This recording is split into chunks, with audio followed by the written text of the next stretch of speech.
Imagine waking up 50 years from now, not because an alarm told you your shift starts in 40 minutes, not because rent is due, not because your boss needs something. You wake up because you're done sleeping, breakfast is already being prepared, the house has cleaned itself, your clothes have been washed, the garden has been watered. Outside, machines are repairing roads, robots are constructing buildings. Autonomous factories are producing everything from furniture to vehicles. AI systems are designing medicines, managing energy grids, helping scientists run experiments, and solving problems that once required entire teams of specialists. And somewhere in all of this, something strange has happened. Human beings still have lives, but many of us no longer have jobs in the way our ancestors understood them. So what do we do all day? That sounds like a question about technology. It isn't. It might eventually become one of the deepest questions humanity has ever had to answer. Because if machines become capable of doing most of the things we once had to do to survive, we may finally discover what humans choose to do when survival is no longer choosing for us. And strangely enough, some of the people building today's most powerful technologies are already talking about versions of this future. A future of extraordinary abundance, a future where intelligence becomes cheap. Labor becomes cheap, energy becomes cleaner and more available, and many of the things that are expensive today become dramatically easier to produce. But what would abundance actually look like? To understand that, we first have to understand what work really is. For almost all of human history, work was not primarily about finding your passion. It was survival. You hunted because hunger was waiting. You farmed because winter was coming. You carried water because water did not arrive through a pipe. You built shelter because nature was indifferent to whether you were cold. Eventually, the tools improved. The ox became the tractor. The messenger became the telephone. The ledger became the computer. The factory became automated. And every time a machine removed one kind of human labor, we found another thing for humans to do. But AI and robotics introduced something different, because for the first time, we are trying to automate not just muscle, but intelligence, and then put that intelligence inside a body. AI gives the machine something resembling reasoning, robotics gives it hands, computer vision gives it eyes, sensors give it touch, advanced batteries and energy systems let it keep moving, and technologies such as quantum computing may eventually accelerate certain specialized scientific and optimization problems. The important point is the convergence, the brain, the body, the energy, the infrastructure, all improving at the same time. And when technologies converge, the world can change much faster than when any one of them improves alone. Think about a humanoid robot 50 years from now. Not the awkward machine you may have seen stumbling through a laboratory. Imagine generations of improvement, millions of hours of training, better motors, better batteries, better perception, better AI. It walks into your kitchen, not because you bought a science fiction toy, because eventually, perhaps, a useful household robot becomes as normal as owning a washing machine. It cleans, carries groceries, repairs simple things, prepares food, helps an elderly person get out of bed, moves something too heavy for you to lift, works while you sleep, and here is where economics starts getting interesting. A human worker needs food, housing, sleep, healthcare, transportation, rest. A machine needs manufacturing, maintenance, energy, replacement parts, and infrastructure. Those costs do not disappear. But once capable machines can reproduce enormous amounts of useful labor, the cost of producing many goods and services could fall dramatically. Not to zero, but perhaps far enough to change what expensive means. A house still requires land. Concrete, steel, glass, energy, machines, permits, infrastructure. But imagine much of the repetitive physical labor being performed autonomously, 24 hours a day. The same possibility appears in farming, manufacturing, warehousing, mining, construction, transport, cleaning, cooking, and eventually parts of medicine, engineering, law, science, and software. The question stops being, what jobs can robots do? And becomes, what happens to an economy when useful intelligence and useful labor become dramatically cheaper? Some technology leaders already imagine an optimistic version of this transition. A future where automation produces extraordinary abundance, and that leads to an idea that sounds almost impossible from where we stand today. What if, eventually, having enough is no longer the central economic problem, Maybe societies respond through universal basic income, maybe through some form of universal high income, maybe entirely new economic systems emerge that we have not invented yet. Nobody knows. We are not predicting the economic system of the future. We are asking what becomes possible if machines can generate much more abundance with much less human labor. Because imagine what happens next. A person no longer spends 8 hours doing something they hate simply because missing a paycheck could mean losing their home. The accountant who secretly wanted to study astronomy studies astronomy. The warehouse worker who writes poetry at night writes during the day. The mother who wanted more time with her children has it. Someone spends 10 years studying whales. Someone spends 20 years trying to understand consciousness. Someone builds musical instruments. Someone restores forests. Someone studies philosophy. Someone sits with old people and listens to their stories. Someone spends an afternoon doing absolutely nothing. And for the first time, doing nothing does not threaten their survival. At first, that sounds like paradise. But then, something uncomfortable appears. If your job disappears, what happens to your identity? For centuries we have asked strangers, what do you do? And somehow what we really mean is, who are you? Teacher, engineer, builder, doctor, driver, farmer, designer. But what happens when the answer becomes, I don't need to work? Would that feel like freedom? Or would it feel like being erased? Because perhaps work has been doing 2 jobs all along. It produces things, but it also produces structure. Routine, status, community, challenge, a reason to get out of bed. So the optimistic AI future cannot simply be a world where robots work and humans consume. That would be abundance without meaning. And humans seem to need more than comfort. We need something to move toward. A mountain, a mystery, a craft, a relationship, something difficult enough that becoming better matters. Maybe the great transition is not from work to no work. Maybe it is from necessary work to chosen work.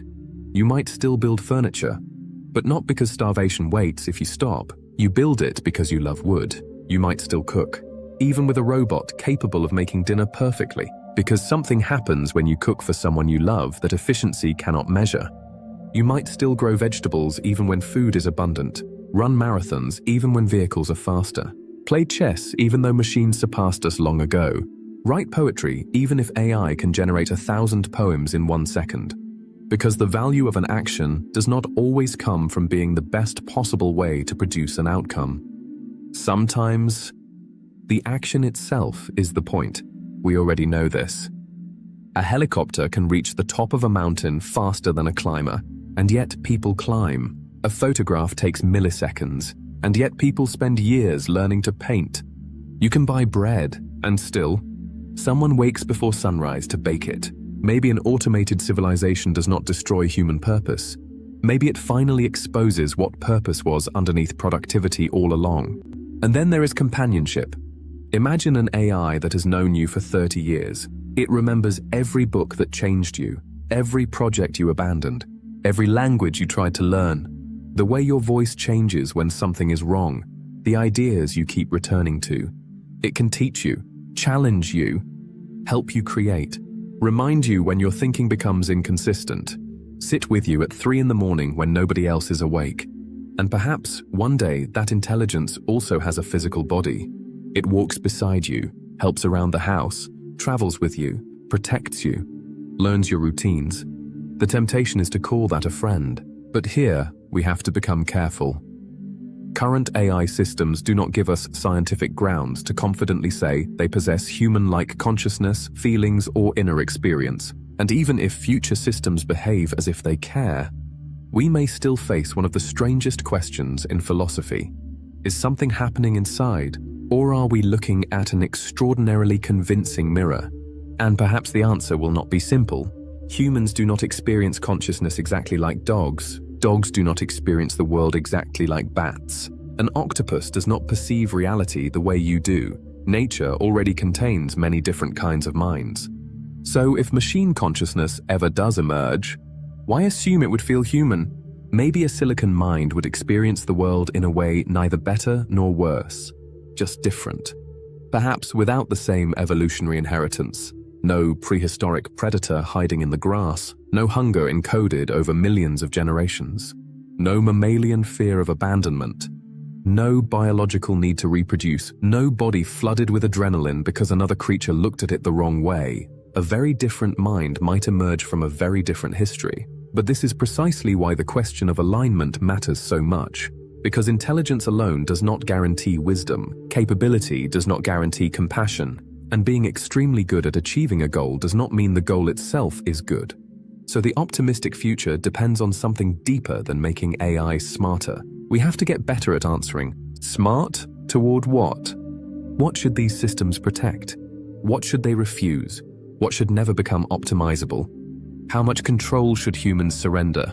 Whose values become encoded? And what happens when human values themselves disagree? This may be one of the great responsibilities of our century. We are not simply teaching machines how to think. In some sense, we are being forced to decide what we believe is worth protecting about humanity. Compassion, freedom, curiosity, dignity, choice, truth. Maybe creating intelligence outside ourselves forces us to finally examine the intelligence inside ourselves. And this is where the story becomes stranger.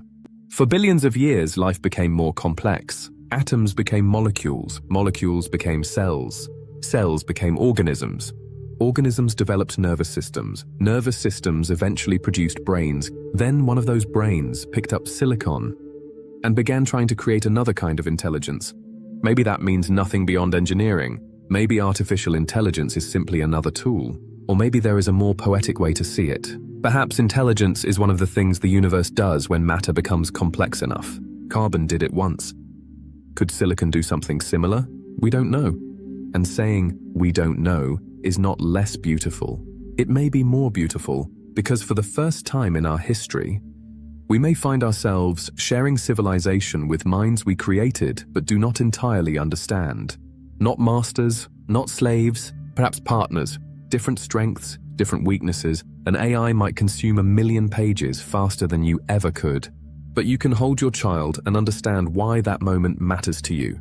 A machine might search combinations of molecules at impossible speed. A human decides that curing a disease is worth pursuing. AI might generate 10,000 architectural designs. A person walks into one of those buildings and calls it home. Machines may become astonishingly capable at the how, but humans may remain responsible for something much harder. The why. Why cure disease? Why explore space? Why preserve a forest? Why create art? Why love another person? Why build a civilization at all? No amount of computation automatically answers those questions for us.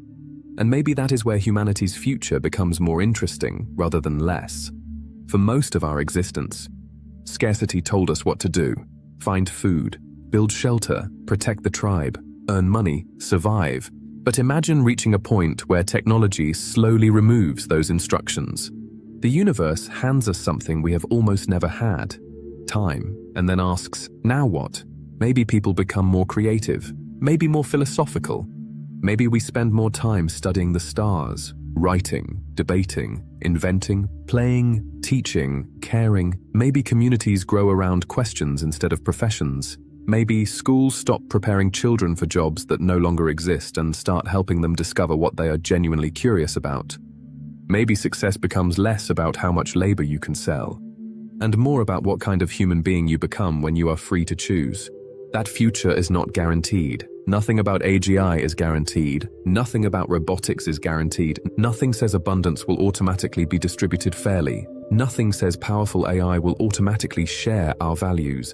And nothing says humanity will make every decision correctly. But optimism does not require certainty. It requires possibility. And there is now a real possibility that technologies being built in our lifetime could eventually change one of the oldest facts of human existence: that most of our waking life must be spent securing the resources required to continue living. So perhaps the most interesting question about superintelligence is not, will AI become more intelligent than us? It probably isn't even. Will robots take our jobs? The deeper question may be, who do humans become when intelligence is abundant? Labor is optional, and survival is no longer the thing organizing most of our lives. For thousands of years, we built machines to give humans more power. The wheel extended our legs, The telescope extended our eyes. The computer extended our memory. Artificial intelligence may extend something much closer to the center of who we are, our ability to think. And robotics may give that intelligence hands. If we build them wisely, maybe these machines do not replace humanity. Maybe they give humanity room to think, room to create, room to love, room to wonder, room to ask questions nobody had time to ask before. And maybe 50 years from now, someone will look back at our generation, at all the fear, all the excitement, and all the uncertainty, and realize that we thought the great question was whether machines would learn to work like humans, when the real question was what humans would finally become when we no longer had to live like machines.